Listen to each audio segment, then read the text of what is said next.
Good afternoon, Yiyun LI.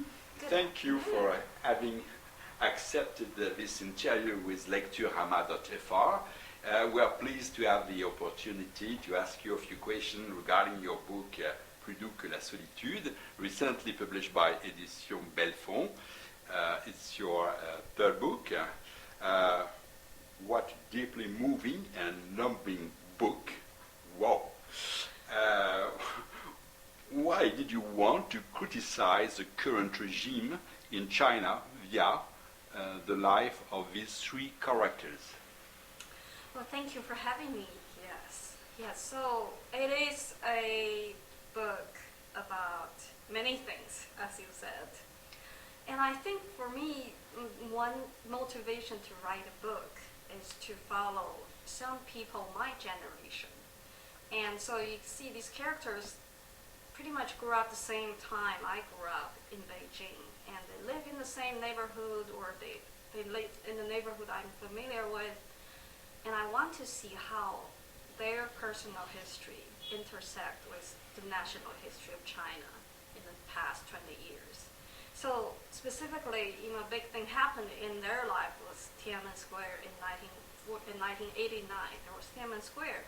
That was the biggest historical event in their life until then. But the event compared to what happened in their life, personal life, was not the biggest one. So the biggest one in their life was this poisoning case. Someone was poisoned. Yeah. And so that was my, motivation to see where these characters go after this terrible crime happened. But it's completely fictional. It is fictional, okay. Yes.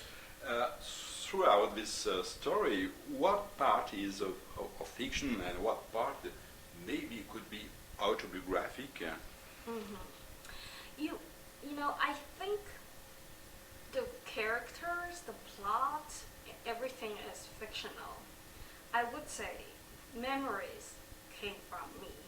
So some of the characters' memories came from my memories because it was about the same city, it was about the same time, when Beijing was not polluted, when there was this blue sky. And so I said earlier on when I was working on the novel, I said, well, part of it was my love letter to Beijing, my hometown. So that part I would say autobiographical. But that part was very hidden. It was not obvious in the novel. In the novel, it was really about the three characters growing up and going through their lives. Do you think Tiananmen events haven't been enough told? Do you wish to give a particular outlook via your book?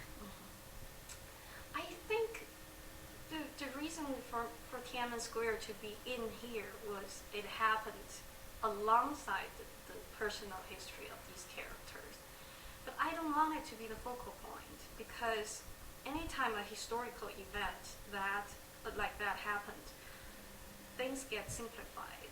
There's a right and wrong, there's a black and white, and there's less curiosity about what really happened among these people. So my situation was this one character who was poisoned. She was an activist in Tiananmen Square. Yeah. And I wanted to explore the moral issue of, for instance, was she a good person or a bad person? Neither, or both. So a lot of moral ambiguities around this time. And I think when people, both in the West and in China, when they talk about Tiananmen Square, it was a horrible thing. But people sometimes forget there are a lot of moral ambiguities. And the novel is my way to say, well, there are more than, what we thought